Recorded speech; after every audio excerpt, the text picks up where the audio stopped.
ఉన్నారు? బాగున్నారా? నేను ఈరోజు డిన్నర్లోకి అయితే నాకే మైసూర్ బోండా తినాలనిపించింది, అందుకే ఇంట్లోనే చేశాను అనమాట. దానిలోకి 2 చట్నీస్ అయితే ఉన్నాయి. ఇది ఇప్పుడు మామూలుగా పల్లి చట్నీ చేశాను, అండ్ ఇదేమో మార్నింగ్ రైస్లో చేసిన టమాటా పచ్చడి అనమాట. ఎండుమిర్చి వేసి చేసా. ఎలా ఉన్నాయో తిని మా ఆయన చెప్తాడు, పద్దాలు నేనే చెప్తాను.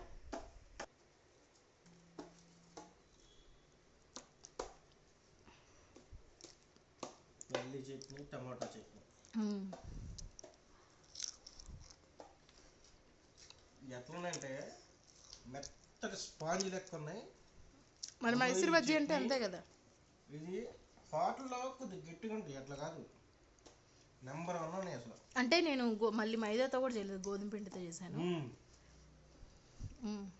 ఈ టేస్ట్ కానీ హోటల్లో ఉంటే ప్లేట్ 30-40 కాదు, 60 రూపాయలు పెట్టి తింటారు. ఆ రేంజ్లో ఉంది. Thank you.